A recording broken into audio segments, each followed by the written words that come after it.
and welcome back to Catching Up on Capitol Hill, a series in which we discuss the latest in tax legislation and in tax policy.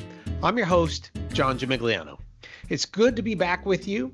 It is Monday, April 14th here in Washington, D.C., and oh boy, what a week we had last week here in Washington between developments on taxes, the budget, tariffs, even action from Treasury on the regulatory agenda. So there's just so much to talk about in the tax policy world right now.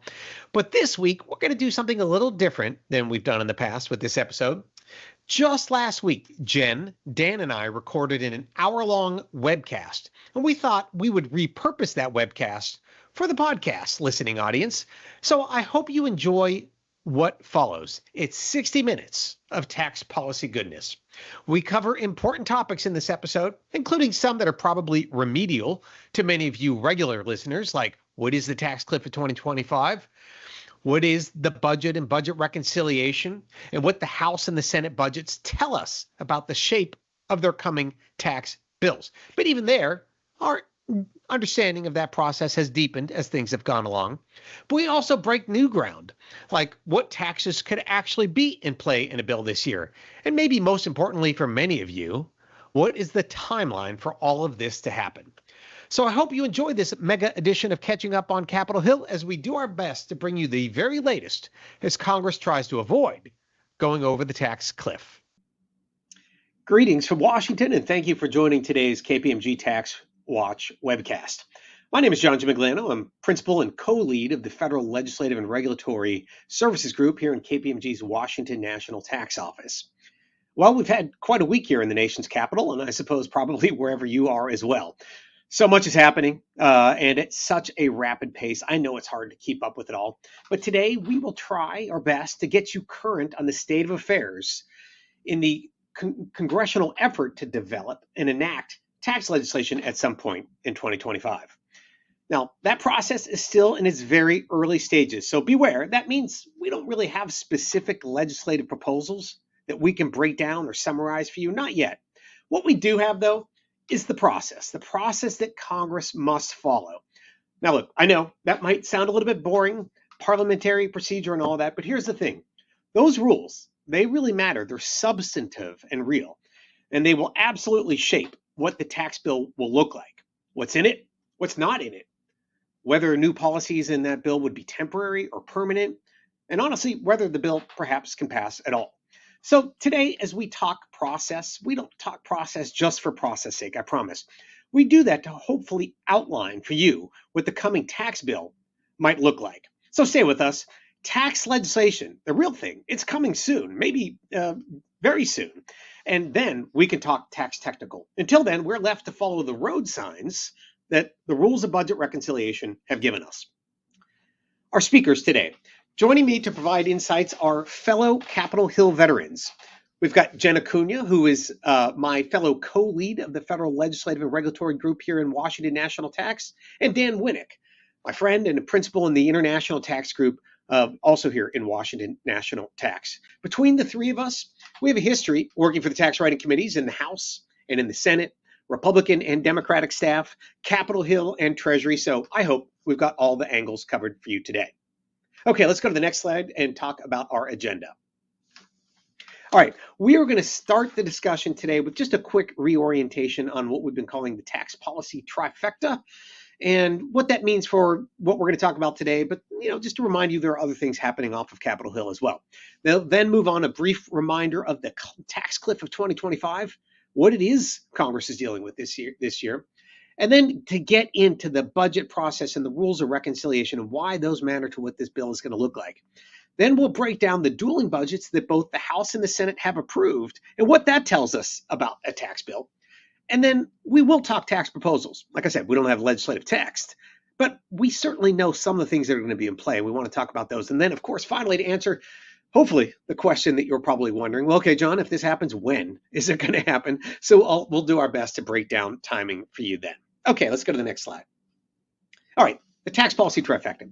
Let me just spend a minute on this because we've been talking about this all year. And if you followed the Tax Watch series, we've hit on all three pieces of the trifecta. Just to be clear, today we're going to talk about that one there on the top, the tax cliff and the potential for extending tax cuts or new tax cuts. We're going to get into that today. But there are other things happening. So we've got this ongoing issue of global reform also happening in 2025 and spilling into 2026. This, of course, is Pillar 2. And its ongoing implementation and the complexity that provides multinational taxpayers. That's happening at the same time, both here and abroad. And you're going to see that this meshes into one of the things we're going to talk about today is how that global reform meshes into the tax cliff legislation, potentially in the possibility of retaliatory measures. And then we've also got regulatory disruption. This administration has a very strong agenda as it relates to regulations. I would put tariffs in this category, although I suppose you could put them in the global bucket as well. But even this week, we saw the administration put out guidance that they are likely to pull back a number of existing pieces of regulatory guidance that we've gotten, perhaps without going through the notice and comment period. So the regulatory world, putting aside the legislative thing, the regulatory world is going to be really bumpy this year too. So it's not boring this year, but we are all going to be busy. Okay, let's go to the next slide. All right, just a quick reminder. Let's just orient ourselves again in the tax cliff of 2025. Now, look, I know this is a busy slide. Trust me, my team, we've spent so much time trying to put on a single slide a meaningful way to illustrate what is happening this year. So let me just spend a minute with you to talk about what's going on here. These items you see here listed are either set to expire at the end of this year or are already in the process of expiring, but they were all enacted back in 2017 in the Tax Cuts and Jobs Act. The ones that are light blue are in the process of expiring. You can see how many of those are lined up with 2025. At the top, you can see many on the individual side, individual rates, brackets, the alternative minimum tax, the standard deduction, child tax credit.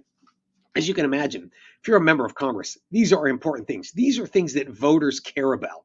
This is why Congress is so very motivated to deal with these expirations before the end of the year, before tax increases would kick in on millions of Americans on January 1 of 2026. But there are business provisions in here too, whether you're small or large. So if you're a multinational, there are things like the global intangible low taxed income that's GILTI, FDII, BEAT. These things have rates that are increasing. We've got the pass-through deduction for smaller businesses or pass-throughs. And then there are things that have already begun to expire. As you're probably well aware, we are in the period of time of capitalizing and amortizing your R&E expenditures. We no longer have 100% bonus depreciation. We're in the process of phasing that out. I think this year we're at 40%, headed to zero unless Congress acts. And we've got the interest limitation, the ability to deduct all your interest. That provision switched from an EBITDA standard to an EBIT standard, less taxpayer-friendly standard. Those have already started their expiration. So while they are not part of the 2025 tax cliff, they are absolutely going to be in this conversation. So this is the background which Congress is operating against. And extending all of these items will cost trillions, more than $4 trillion. And the question that Congress is grappling with is, do they pay for them? How do they pay for them? How long can they extend these? Should they extend them all? This is part of the debate that is going on. And this is where I say the process that is governing how they conduct this debate will tell us a lot about what's going to be in the bill. So with that, let me bring in my co-presenters today. There you are. And let's go to the next slide and talk about the reconciliation process. Jen, you're our Senate veteran. You lived through the Tax Cuts and Jobs Act. So reconciliation, the process, this is all important for the Senate. Remind us why it's so important for the Senate. And then, wow, there's a lot going on this slide. Tell us what we need to know. Yeah, it's a dizzying slide, isn't it? It's almost as dizzying as the tax cliff slide. So reconciliation, the reason that we're talking about reconciliation is because usually when there is a trifecta on the Hill, so when you have single party control, House, Senate, White House, kind of opens the door for the opportunity for a reconciliation bill. And that is a Senate procedural rule.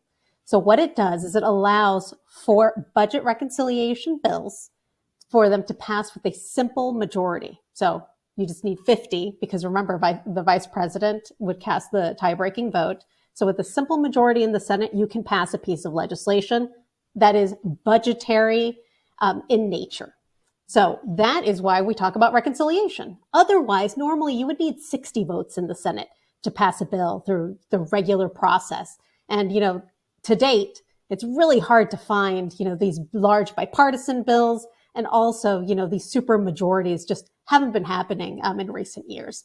So when we talk about reconciliation, it has strings attached. So sure, you get to work around the filibuster, but it has to be a budgetary bill, and you have to go through all of the Senate procedural steps in order to unlock the process and allow that bill to pass through the Senate floor with a simple majority. So these are most of the steps. These are the steps that can be taken. Not all of these steps on this slide must be taken. Sure, they can skip over a number of them, but let's go through the ones that they have to. And I will note where we are today in the process, because Republicans on the Hill have begun the reconciliation process and begun to unlock that process for the Senate. So the first step, it's the most important step. Usually this is the easy step, but as my co-panelists will note, this has been pretty tough. This has been a tough year for that first step. And that's when the House and the Senate approved the same budget resolution. The budget resolution provides, basically the rules of the road for that particular bill. It sets the top line maximum increase in the budget. Remember, this is for a budget bill. So it provides that top line number by which you can increase the budget. Now, it has been a number of weeks where the Senate, the House, they haven't been on the same page with respect to that top line number. But just yesterday, that was yesterday, Senate, the House passed the same resolution that the Senate had passed a few weeks ago. So now we can check that box off of this reconciliation process timeframe. So now they both have the same budget resolution. What's next? Well, the first thing they have to do, and they don't have to process the bill through committee, but the committees receive their instructions. Part of that budget resolution, that outline of what's going to be included in the bill, it sets out specific requirements for each of the committees of jurisdiction. And in this case, tax, that would be Senate Finance or the House Ways and Means Committee. It tells them how much money they can spend in the bill. Tell me your budget, I could tell you what's going to be in the bill, right? It's a very budget-driven exercise. So they have received their instructions, and now they're putting together bills, which is step 2, when they put together the actual bill, not just the budget resolution, that will move through Congress. So then we have the committees of jurisdiction. They draft their pieces of that larger piece of legislation. And then they may or may not do what's called a markup process. That's when they process the bill in the committee of jurisdiction and then vote it out. And then it moves through, at least this is the House. First is the House process. We're assuming that the House is moving first because they are. And then the budget committee then consolidates. They roll that all up into one bill because remember, this is a budget bill. So budget really controls the procedure for the flow of the budget reconciliation bill. Then that goes through House rules. Then you have a vote. Now, this is an important piece. This is where you could see, at any one of these points. And I remember when we were looking at this slide, we were thinking, wow, there are a lot of steps. A lot of steps usually equals a lot of opportunities for delay, potential derailments of the negotiations. Both chambers have to ultimately, if you fast forward all the way to the end of the process, they have to both agree to the same piece of legislation. And that piece of legislation has to adhere to that first step, that budget resolution that they initially passed, that they passed yesterday. So there are many, many steps. They will have to reconcile, then the Senate receives the bill, and then they are going to have to decide, is this or is this not the same type of bill that can pass our chamber? And of course, they go through this process called the Byrd scrub. There is a Byrd rule that kind of hangs over reconciliation. And that's that's part of the Budget Act. It's one of the restrictions of reconciliation. They have a number of rules that they have to adhere to. One is that everything has to have a budgetary impact. Remember, it's a budget rule. There cannot be extraneous provisions. Everyone has to follow only committees of jurisdiction. Those committees cannot go beyond their jurisdictions in the bills. There are a number of matters that can be subject to this Byrd review. And so the Byrd scrub is basically when you get a bill ready for that next step, which is the litigation of those various issues. If there is an issue, relating to the reconciliation bill, they can raise a point of order on the Senate floor. Just a long way of saying they need to make sure they scrub the bill to make sure that it ticks and ties with all of the rules of reconciliation. But even after that process has concluded, the bill still changes over the course of the committees considering the bill. Then you can also have potential amendments to the bill where you can then also raise additional points of order. So there can be additional procedural hurdles and modifications that need to be made to the bill pursuant to that reconciliation process. So a lot of steps, there's always a lot of opportunity for, like I said before, delay and for potential, things can go off the rails, certainly. But it looks like right now, at least to date, that first step has been cleared. And Republicans seem very poised to try to move through this very procedural process rather quickly. So, Jen, just to let people know that people in Washington, some do on Capitol Hill especially, do have a sense of humor. If something is removed from the bill because it's not bird compliant, it is referred to as a bird dropping. So just a reminder that, on Capitol Hill do have a sense of humor. But the question I get a lot is, well, the rule is 60 votes unless it's only 50. Well, why wouldn't you always make it 50? And I think you sort of outlined it. Using reconciliation is a very imperfect process for working around the 60 vote rule. There were so many rules, limitations, restrictions on what you can and can't do. Maybe one of the most important is that you cannot increase the deficit outside the congressional 10-year budget window, which is why so many, virtually all reconciliation bills lead to temporary tax policy, which is why we have the tax cliff of 2025 to begin with, right? Back in 2017, when you developed the TCJA, you had to sunset those provisions that I outlined because of these rules. Absolutely. And usually the rule of thumb is that the sunsets have to take place in year 8. It is not a mystery why we're talking about this in 2025. Right. Year 8, because some of these provisions have a tail, carry forwards, and that sort of thing, spill outside the 10-year window. So there we go. Okay, well, good. So that's the reconciliation process. Incredibly complicated, many opportunities to fail, but they have to navigate this to get this done with a simple majority, which is really the only way Republicans can move this bill. Okay, let's go to the next slide because, Dan, I'm going to bring you in now and talk about, so Jen said she said something that was interesting, that the House and Senate adopted the same budget resolution. Is that true, Dan? Because, yes, they did adopt the budget resolution, and now we're off to the races on reconciliation, but it's kind of unusual in how they did so. And this tells us something about how this tax bill is going to be shaped. That's right. So this budget resolution was a little bit unusual. It started in the House, so it's originally a House resolution. And in the House resolution, they included only instructions for the House. So the budget resolution it doesn't contain the actual policies that are going to be in the bill, but it tells you what committees are going to be involved in the House and the Senate and what their budget is, how much room they have to play with, or what their assignment is in the bill. The House resolution only dealt with House committees, and it is a broad resolution. So in different reconciliation bills that we've seen over the years, there are differences in which committees are assigned. So in the bill that became the Tax Cuts and Jobs Act, that only dealt with, in the Senate, at least 2 committees, right? The Finance Committee and Natural and the Energy Committee. It was mostly a tax bill. This bill is could end up being much broader because many more committees were assigned. And so we're focused, because we're tax people, we're focused on the Finance and Ways and Means Committee. But you see that in both the House and the Senate, many of the committees of jurisdiction were assigned either to increase or decrease the deficit. Now, the House instructions, when you see a negative number on here, that means that that committee is required to reduce the deficit by at least that amount. So under the House instructions, for example, the Energy and Commerce Committee was assigned to reduce the deficit by at least $880 billion over a 10-year period. So that's a pretty big spending cut. On the flip side, the Ways and Means Committee was assigned $4.5 trillion over a 10-year period in potential tax cuts. Another way this resolution was unusual is there's a dynamic interaction between the committees.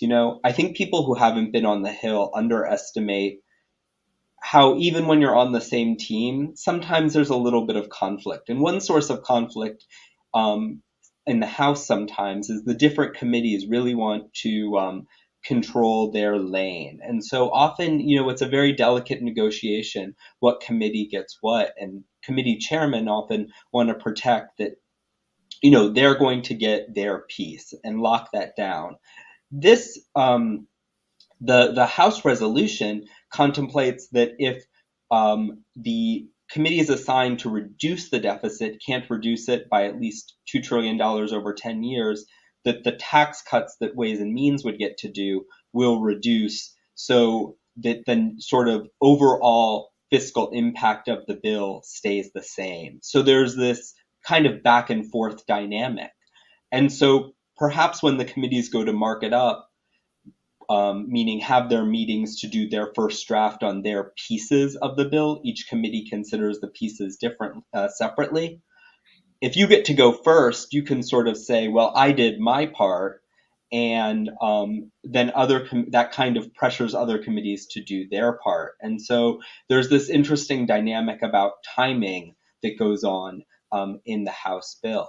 Now, most of what Ways and Means we would expect them to do here would be tax, because that's what they're talking about, but there are some other matters in Ways and Means jurisdiction that they may end up touching. So that's something else that we'll be looking on, like whether or not there are any trade matters that are touched in the bill, and certain health and unemployment matters. But we think it's mostly going to be about tax.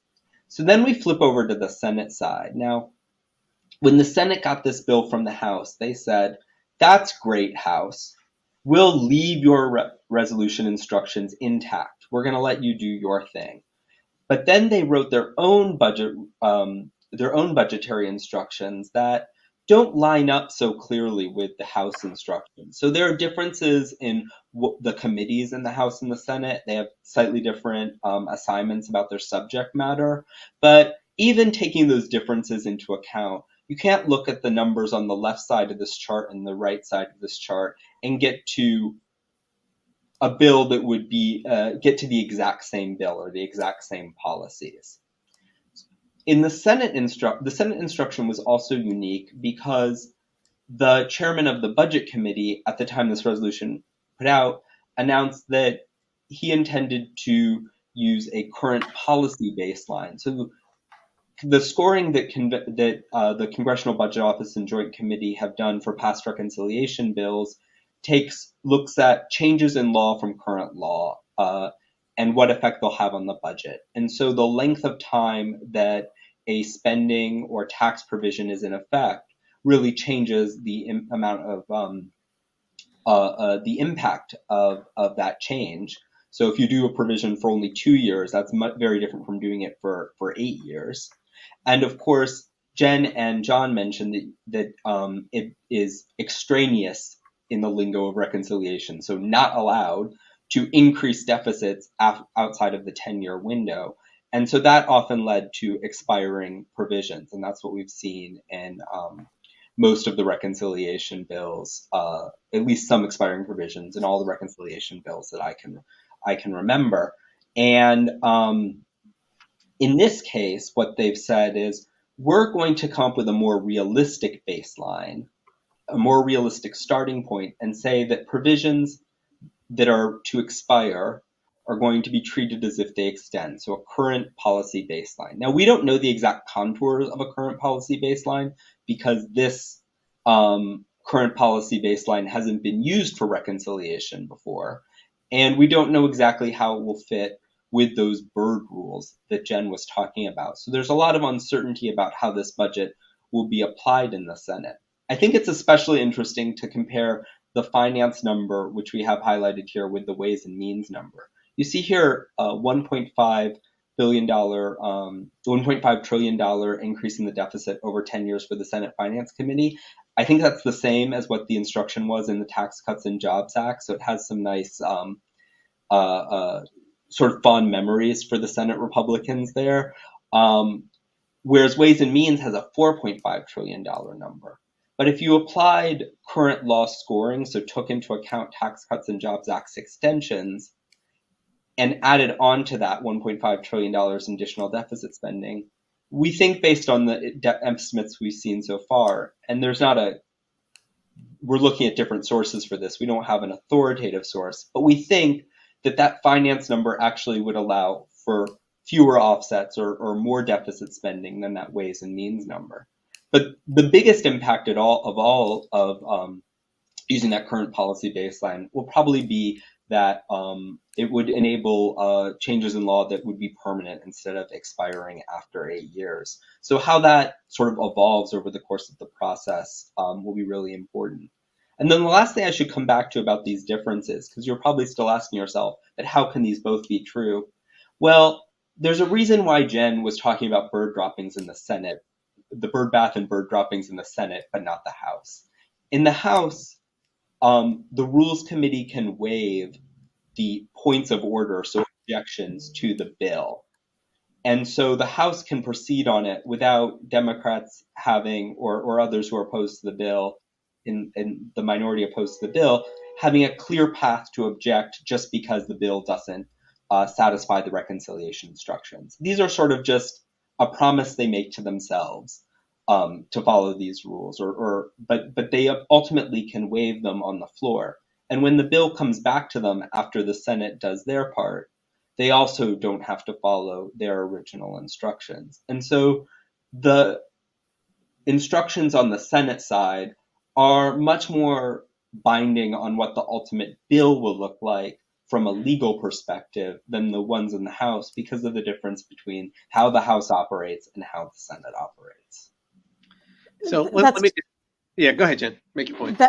That's 100% right, Dan. So when you look at this budget resolution, you may say, look, these numbers, they're all inconsistent. Really, the Senate resolution is what is going to have to be defended during the Senate procedure on whether or not this bill qualifies for its resolution. So that's the one that, we kind of laser focus on. Right. That, for practical matters, that's it. So what that means is a lot less mandatory spending cuts, right? That the House, you've probably heard, $800 billion out of Medicaid and all this sort of thing. Well, the Senate didn't agree to all that, right? And so it's unclear what the Senate is actually going to deliver on that. And that's why it was so hard to pass this through the House, because so many House members are saying the Senate's going to not actually do what they promised that they were going to do. But let me just hit the key point here. So in case it wasn't obvious, the Ways and Means Committee, the House of Representatives, can pass $4.5 trillion of tax cuts, deficit financed, without any pay-fors, right? Without any offsets. They've been given $4.5 trillion of free money, right, to spend here. And that's a lot. As we heard, the TCJA back in 2017 was only 1.5, so $4.5 trillion. But remember, simply extending the TCJA items themselves will basically consume that full amount. Anything else they want to do beyond that will be above and beyond that. The other things that the president has promised. We'll talk about those in a moment. Whereas the Senate, we've only got 1.5 trillion, but for reasons that Dan said, the way they're going to account for it, the current policy baseline, they're assuming that they don't have to pay for the expiring items, that $4+ trillion of the tax cliff, because it's current law.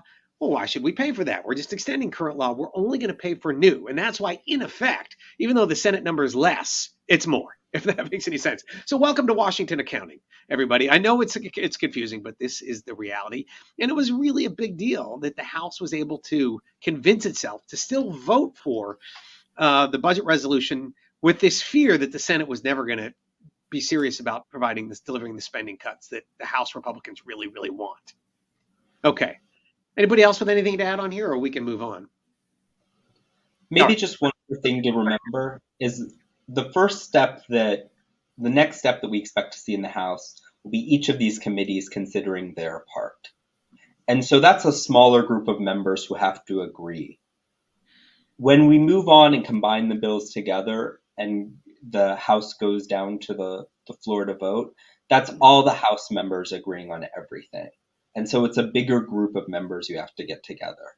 And so that's the reason why each step in the process is an opportunity for people to raise objections and for things to change. So just because you see something in an earlier stage of the process doesn't mean that'll be in the next step. And that can be good news or that can be bad news, depending on how you're thinking of any particular provision. Yeah, and that reminds me, is one of the things we ought to mention, the sequencing in this is important, because as Dan said, that $4.5 trillion Ways and Means has been given to spend basically on the tax cuts can go down if the other committees don't deliver the spending cuts that they're committed to. And so you might think, well, I guess tax has to wait for everybody else to go so they know how much they have to spend. But the chairman of the Ways and Means Committee, Jason Smith, has said, no, we're not going to do it that way. I go first. I'm going to spend my full $4.5 trillion. putting pressure on the other committees to deliver, right? And if they don't deliver their spending cuts, basically he's saying, well, you go explain to President Trump why the bill is out of compliance, right? So it's a pretty aggressive move, but it's probably the smart thing to do from the Ways and Means chair to say, I go first, and I'm really going to hold everybody else's feet to the fire to deliver on the spending cuts. This is going to be the hardest part, right? The budget resolution coming up with that, in a way, that was, as Jen said, kind of the easy part. The really hard parts are ahead. It doesn't mean they won't get there, but it's going to be challenging. Okay, let's go to the next slide. All right, let's now talk about some of these tax proposals. You've all waited to get here. Okay, so we just want to run through some of the things that we are fairly confident are going to be in the bill, both what tax cuts we think could be in there, as well as possible revenue offsets. Now, on the offsets thing, let me just say this first. We're not trying to make news here by like calling out, oh my gosh, they're going to raise taxes in a particular way. That's not what we're doing. The things we've got on this list are well known. They've been announced by the committee. They've been in the press if you followed the tax press. There's nothing here new. Now, there will be things that are not on our list that we just can't know yet. But even though these are well known, these potential offsets, it's worth talking about them anyway, just so that you're aware of them, or if you're already aware, maybe we can add some light as to why or how they would do these. But let's start on the tax proposal. So we've talked about the TCJA extensions themselves. Jen, just a quick question. So I think you kind of alluded to this. They can extend them exactly as is. They can permanently, temporarily, but they could theoretically change the underlying policy in there, right? They can. There's no restriction from, they're not restricted from not changing it. Actually, because the Senate is using a current policy baseline, part of the assumption is that if you just continue forward with current policy, which would be the TCJA extensions, that does not have a revenue impact. So they will arguably have to do something to cure that. That could be a problem in reconciliation. If there's no revenue impact, it is subject to a point of order. So yes, they're going to have to come up with some sort of revenue impact. So they're going to have to make some changes along the edges of these provisions, but they're also going to have politically driven modifications to those existing TCJA extensions. The one big one that jumps out at me, just looking at those possible revenue offsets, its individual companion is the individual state and local tax deduction. That is capped at $10,000. That $10,000 cap, it expires at the end of the year. So arguably, if they wanted to extend everything, they would also be extending that $10,000 limitation. However, we know that politically, they're going to have to go in there and make some adjustments to that limitation due to political considerations. Yeah, that's a really good example of one that is going to have to get done, because there are Republicans from these high tax states are saying we need a higher cap, and it sounds like they're prepared to make some changes there. Okay, Dan, let me ask you about the manufacturing incentive thing. This is something that the president talked about on the campaign trail. What do we think this is? Do we know what this is? So this is a really good question, and something we're getting questions from a lot of clients about. I don't think we have a clear idea of what the manufacturing incentives are, but there are a couple of possibilities from history that we could be looking at. Under prior law, there was a deduction for domestic production, old Section 199 that many of you are familiar with, and that could be a way to achieve a lower effective rate on manufacturing for corporations, and kind of serves as a companion to existing Section 199A for pass-through businesses. But Section 199 existed at a time when we had a much higher corporate rate of 35%, and it might not have been targeted on the exact activities that they're interested in incentivizing this time. And so, although Section 199 provides a mechanic, it might not tell us exactly what kind of manufacturing they intend to incentivize. And so that will be, I think, in one area where stakeholders can say, provide them distinctions and help them focus on what's an incentive for manufacturing. Another idea that was floated this week was whether we should have some sort of export subsidy to go along with the tariff and trade policies that the White House has implemented over so far this year. So perhaps another area where they could be looking are some sort of export incentives. We already have in the code from TCJA the FDII provision, foreign derived intangible income. Perhaps this would be something looking at more tangible goods. So those are two potential incentives that we're looking at. And I'll add another. I mean, when you talk to Capitol Hill staffers, they're saying, look, we think this is all about bringing manufacturing back to the U.S. This incentive has to do that. Inquiry whether or not those other two ones is narrowly targeted at that. So one other idea kind of percolating is extending 100% bonus depreciation. So let's assume they extend 100% bonus depreciation, but extending that to structures. So currently, structures are not bonus eligible, but extend that to structures as long as that structure is involved in manufacturing. And you look at that one, you say, well, that sort of does sound like something that is very specific to building a new factory. So to your point, though, Dan, I think they're still grappling not only with how the mechanics of how to provide this, but even with what manufacturing is. The old 199 definition, that was an old one, right? That goes back to 2003 to 2004. The world's changed a lot since then. So query whether or not they would come back to that, or they're open to new suggestions on how to define manufacturing. Okay, Jen, boy, these other ones that the president talked about, Oh my. overtime, Social Security, they're all very inexpensive, right? Oh, sure. No, nothing popular is inexpensive, John. We know this. But, it's fascinating the way these have kind of evolved over the course of the last year.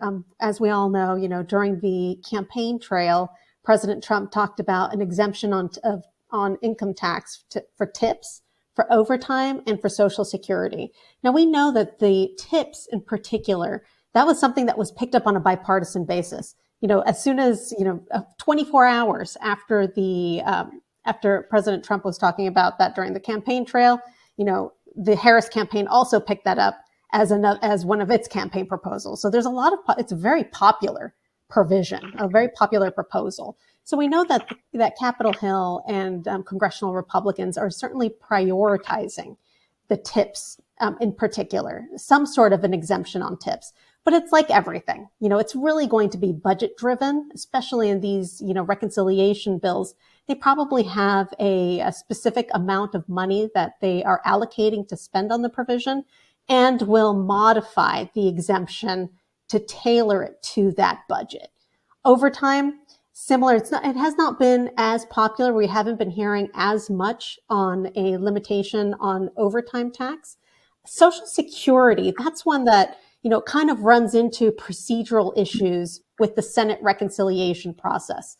One of the limitations in reconciliation, pursuant to the Budget Act that created the reconciliation process, is that the provisions in the reconciliation bill cannot impact the Social Security Trust Fund. Fun fact, the taxation, you may say, well, Social Security, it's tax, that's an income tax. That goes into the general fund. That doesn't affect the trust fund. Not the case. A portion of the tax that's imposed on Social Security, pay on Social Security benefits, actually goes into that Social Security Trust Fund. That creates a bigger procedural headache for the inclusion of this provision in a reconciliation bill. That's viewed as a fatal flaw. That would not allow the bill to proceed. They would have to strip that out immediately or just not include it preemptively in order to safeguard the integrity of the rest of the bill. So that one, certainly popular, but also going to be procedurally impossible in the reconciliation process. Okay. All right. So great questions are pouring in. I'm trying to keep an eye on them. We're going to get to them, I promise. So let's take the next maybe 10 minutes to talk about the possible revenue offsets. Again, let me say, don't get mad at us for mentioning these. These are out there, very publicly acknowledged by the Hill is in play. So let's talk about them anyway. So Dan, let me start with you.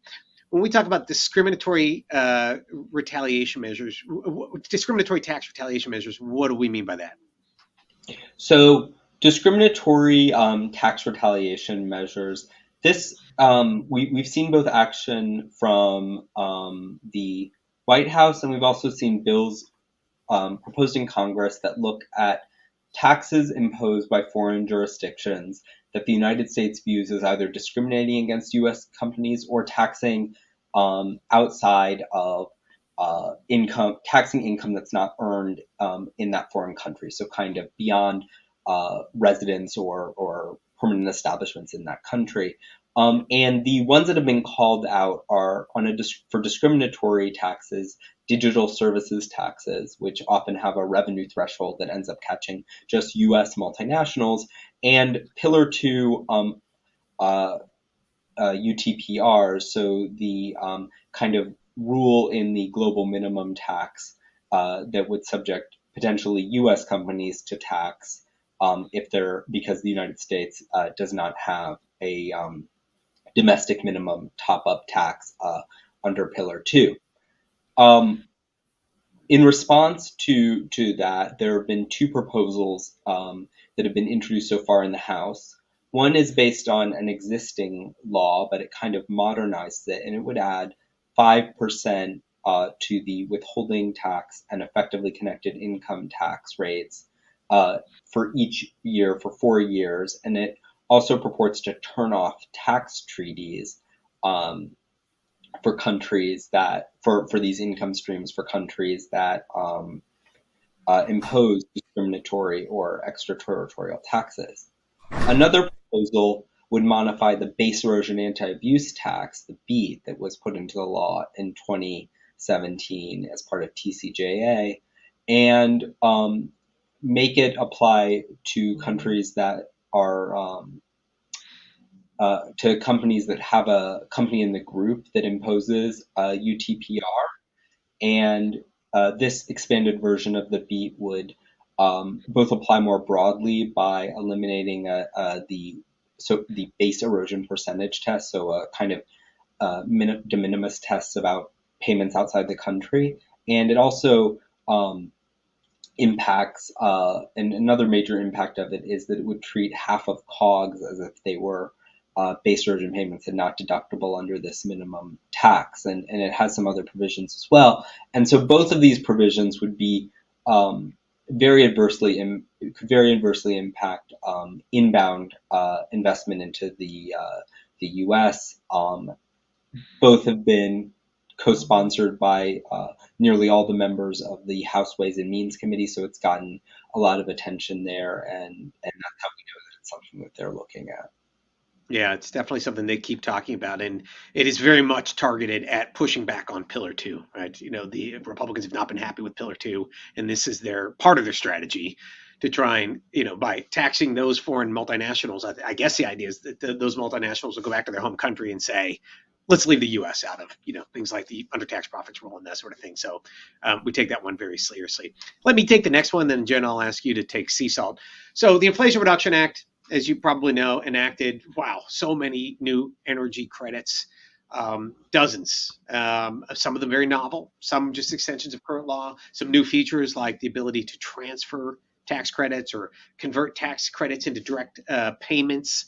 0 Republicans voted for the IRA, and they were pretty clear that they didn't like it at the time. President Trump repeatedly on the campaign trail said it was going to get repealed, and Republicans have taken that up and saying we're going to repeal parts of it anyway. Now the question is how much, because as many people will note, a lot of this investment has gone into Republican states, and that's true. And so I think that there are some components of the Inflation Reduction Act that are likely to survive. In fact, Speaker of the House Mike Johnson said we're going to use a scalpel, not a sledgehammer. But at the same time, I don't think they're all going to skate through. And so the other question then is, how would Congress transition out of the existing rules? What they don't want to do is retroactively raise taxes on anybody who just happened to avail themselves of these credits, relying on the law as it is. That wouldn't be fair.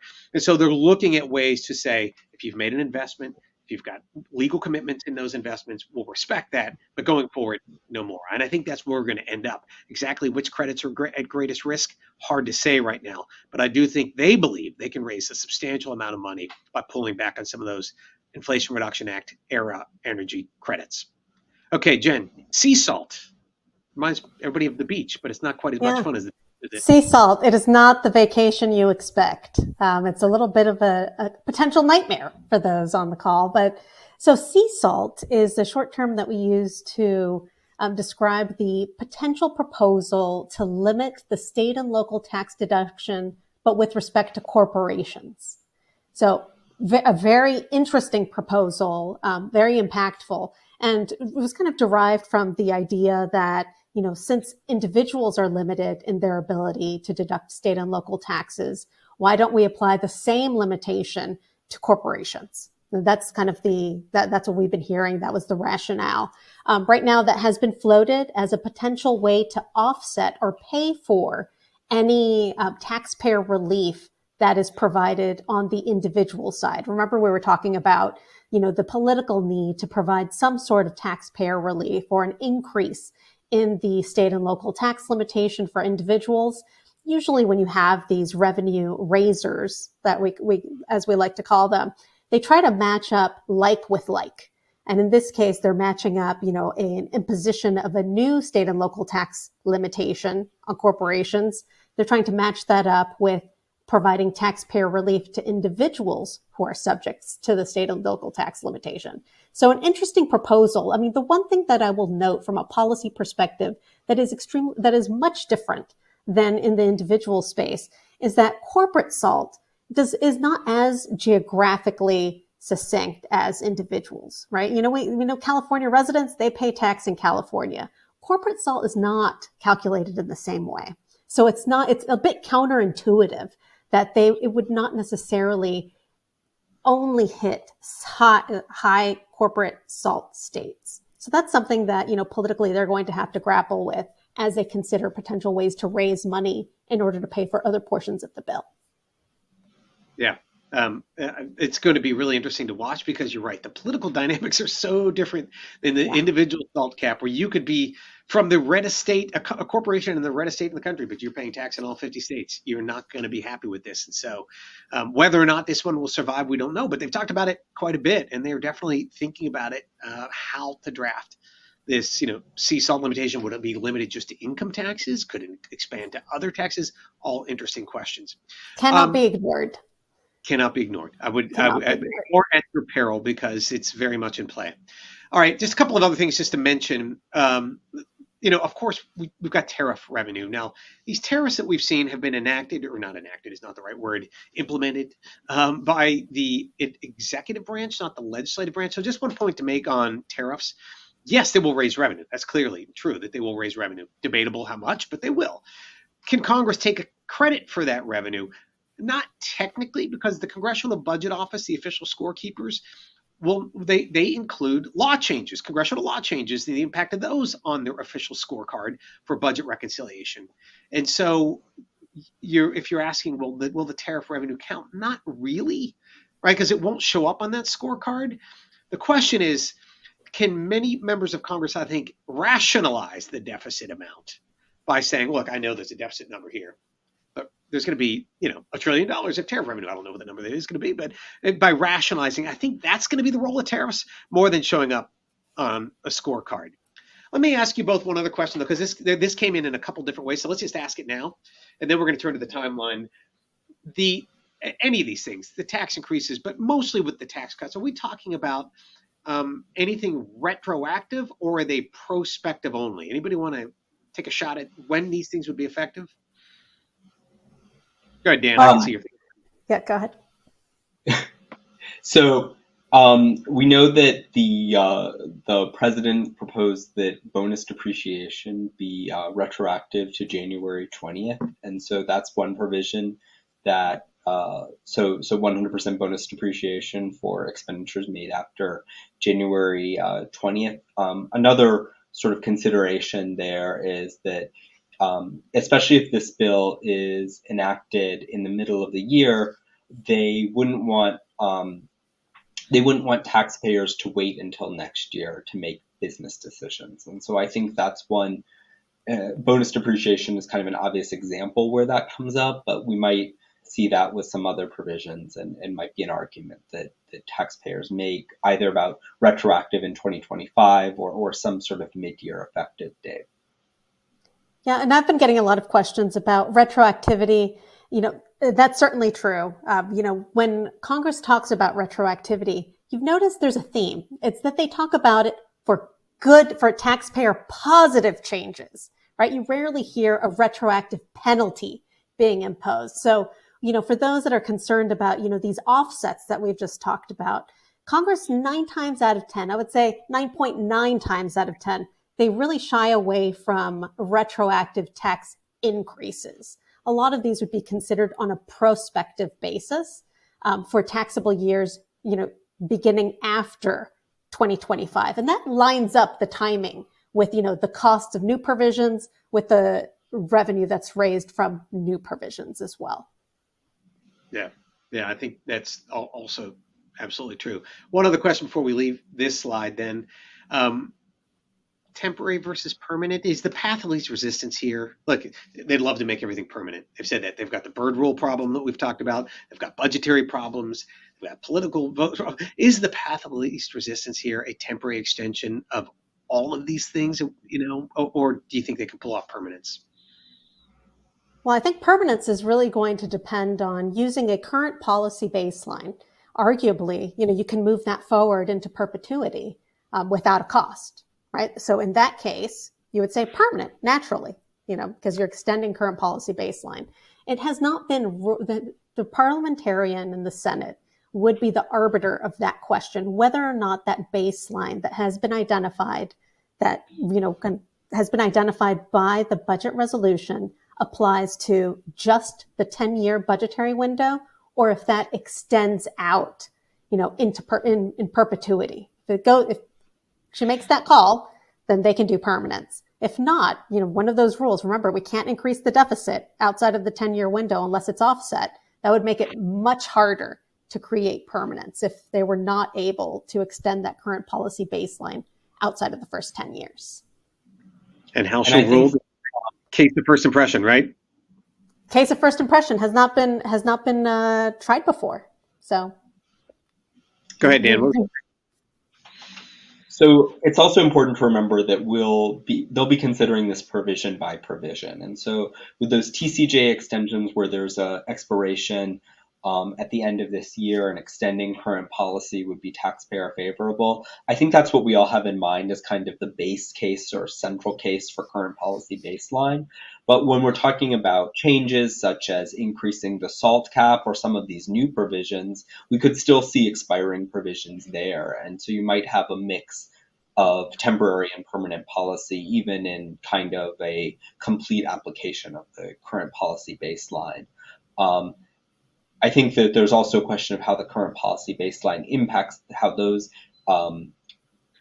temporary provisions are scored. Do you apply that current policy standard going forward into the future or not? So that's going to be another question that will have to be dealt with the budget chairman, between the budget chairman and the parliamentarian.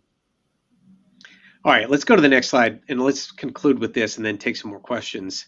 The timeline. People want to know when. So I don't know. Jen, you want to take a first shot at running through what we think the timeline looks like? Sure. No, happy to. So we know that just yesterday they passed the resolution. So we know the next step is for the committees to begin their work. Each of the committees that was given an instruction in that resolution to put out their bill and start processing it through those committees in order for them to roll it up into an actual bill that can get a yay or nay vote on the respective chamber's floor. So right now, and they have a habit of doing this. They kind of move big pieces of legislation or those resolutions right before a recess. That's when they all go home. And this week is no different. On Friday, they head out for I guess today is Friday. They head out for Easter recess. They flew out. They have a 2-week period where they're going to be out of town. When they come back, we've been getting, indications that they're going to want to start that process. Usually for a committee to mark up a bill, you need about a 48-hour notice period. So when we look at that calendar, so we know that staff is going to have 2 weeks when members are away. That's when they've gotten their instructions. They can put their bill together, and then they probably need a few days after they come back in order to make sure everything is consistent with what the principals were looking for.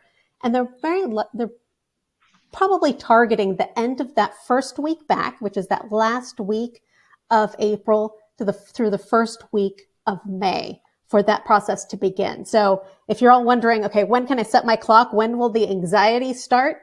It could be as soon as that week when they come back from Easter recess. Easter recess ends on the 28th of this month. So they have 2 weeks off, then they come back in. I would expect the soonest we could see a bill is the end of that week, the week of the 28th. So So then, actually tax legislation. Okay, then what happens? We got so a bill. once they move, yep, we have a bill. They move it through committee. And remember, we think about tax because, we're tax people and this is a tax webcast. But all of those committees that were instructed are going to be engaging in that process simultaneously if they have their text ready. So this will be going through Congress. I believe on the House, it was 11 committees of jurisdiction. All of these committees are going to be pushing their pieces of the bill through the committee. And then they will kind of roll those all up for consideration rules.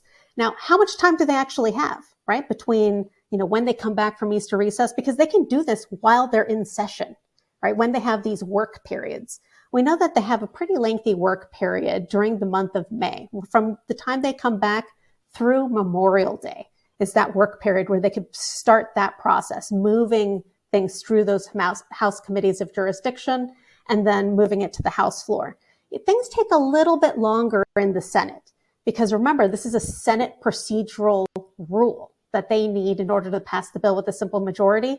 That can take much longer because they have to go through the whole, behind the scenes litigation of the bird bath, making sure that the bill complies with the reconciliation rules. So, right now we've heard that, Republicans are hoping to pass the bill, at least through the House, before Memorial Day weekend. Then you have this lengthy June work period where you could see the Senate pick up the bill and start its work. The Senate could also start moving their bill in tandem in May. But it's looking like the way the process is shaping up that they're probably going to try to utilize that June work period for Senate consideration that could bleed into the July work period. They have a good number of time. They have a good number chunks of weeks where they can be processing the bill before August recess. And that's when they really want, that's a race against the clock to try to get everything done before Congress is set to recess for the month of August. So if we're being optimistic, they can get this thing done end of July before they leave for August recess. That's probably their best case scenario. If they fail that, they come back in September. They're busy funding the government. Now we're into Q4. The next real stop sign is December, I guess. So I guess what we're saying on timing, there's a window open in July. I pay attention to that. They could get it done then. If they fail that, then I think we're reverting to December. Okay, in the 3 minutes we have left, Dan, we're going to take some questions. We've got like 10 different versions of this question, so I'll give it to you in one. Are they going to pass a bill? Are they going to do this bill? Are they going to let the tax cuts expire? Or are they just going to get this done this year? I know that's asking you to speculate, but what do you think? Are they going to find a way? So I think they're going to be very motivated to do a bill this year to extend the tax cuts. I think that's pretty clear from what we've heard out of both Congresses. As Jen mentioned, for this reconciliation instruction, there's a window of opportunity in the June and July work period. If they don't get something done by August recess or aren't pretty far along by August recess, then we run into the government spending expiring and kind of the work that Congress needs to do, kind of must do work by September 30th. At that point, this budget resolution, which is for the fiscal year 2025, it dies if they haven't passed a bill by September 30th, and they have to start over with a new budget resolution. So I think that's why they're going to be very motivated in June and July. And then if we don't see something, then the next opportunity will probably be in December. The other thing is that we have the debt limit. Now, another thing that's unusual about this budget resolution is it also is supposed to increase the debt limit by a fixed amount. And that debt limit increase, we don't know exactly when they're going to need to do it, but it does create a little bit of a deadline that can be processed in a separate bill. So in general, this is one big bill, but they could break it into debt limit and everything else. But that also might be something they have to do. And whenever that debt limit deadline kind of fixes sometime over the summer or maybe in the early fall, that'll be another kind of motivating, another maybe deadline on the calendar. And so a kind of strategy I see they might be employing is making that deadline a deadline to pass this bill. So I think that was a At least in my view, yes. They're going to find a way. I think they're going to find a way. It may be disappointing. It may be smaller, maybe shorter, but they're going to find a way that we will not go over the cliff. But who knows? They could fail. All right, Jen, lightning round question. One last question. Lots of people say, well, what about deductibility of R&E? What about deductibility of interest 163J? We talked a little bit about bonus. Do those get carried along for the ride too? What do we think? Well, I think the current Senate the budget resolution provides ample wiggle room in the budgetary space for inclusion of those provisions. But at the end of the day, they're going to be pitted up against other new spend priorities because it doesn't qualify as part of the current policy baseline. So they're going to have to pay for those with their deficit instruction or with revenue raisers. So feeling pretty good about those, actually. I feel pretty good about them. They get along. I do too. Bonus. Yeah. Well, look, we're right at the top of the hour. Don't want to keep you a second longer. Thank you for staying with us the whole way. Jen, Dan, thank you for presenting with me today, as well as thank you for joining us on the webcast. Also, a reminder, if you liked what you heard, we've got a podcast as well, Catching Up on Capitol Hill. It's available on your favorite podcast platform. So with that, thank you and have a great weekend. In closing, I just wanted to highlight one point if you missed it today. A bill is coming, maybe soon. And once we get a bill and legislative text dropped on us by the Ways and Means Committee, well, the nature and urgency of this conversation about the tax cliff you and I have been having since January, well, it's obviously going to change. I know you're looking forward to that, and so am I. Until then, thanks for tuning in to Catching Up on Capitol Hill, and I hope to see you soon.